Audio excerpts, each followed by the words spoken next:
Hello guys, කොහොමද? ඔන්න මම අදත් ඔයගලන්ට තවත් කොෆි ආර්ට් එකක් කියලා දෙන්න හදන්නේ.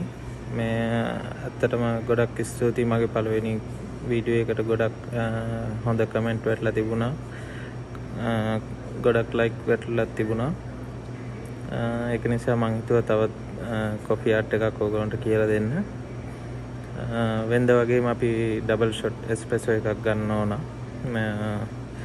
අද මම ඔයගලන්ට කියලා දෙන්න හදන්නේ පැන්ඩා ආර්ට් එකක් දාගන්නේ කොහොමද කියලා. ඒකත් ගොඩක් ලේසි. ඔයගලන්ට කරලා බලන්න පුළුවන්. ඒකට වෙනද මම කිව්වා වගේම ස්ටීම් මිල්ක් එකක් හොඳට ස්ටීම් කරගන්න ඕන. බබල්ස් නැති වෙන්න. හොඳ ෆෝම් එකක් එක්ක. ඊට පස්සේ අපි බලමු කොහොමද ඒක කරන්නේ කියලා. මුලින්ම අර වගේම කොෆි එක හොඳට මික්ස් කරගන්න ඕනේ මේ ස්ටීම් මිල්ක් එකත් එක්ක. ඊට පස්සේ ඔයගොල්ලෝ හරියට කප් එකේ මැද්දට මේ වගේ ලස්සන රවුමක් දාගන්න. ඊට පස්සේ ඔයගොල්ලන්ට ඒ රවුම උඩින් තවත් දෙපැත්තට රවුම් දෙකක් දාගන්න. ගොඩක් ලොකුවට දාගන්න එපා, සාමාන්‍ය ගානට දාගන්න.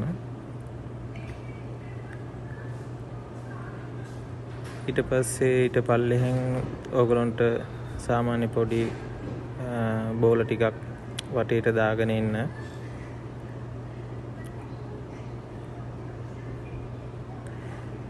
ඊට පස්සේ සාමාන්‍යයෙන් බෝල 4-5ක් වගේ දාගන්න. ඊට පස්සේ මම මේ වගේ මුලින්ම S2 ඇඳ ගන්නවා. ඊට පස්සේ නහය ඇඳ ගන්නවා. ඊට පස්සේ ලස්සනට පුංචි කටක් ඇඳ ගන්නවා. ඊට පස්සේ කන් දෙකට පොඩි මේ වගේ දෙකක් දාගන්න, ඊට දෙකක්.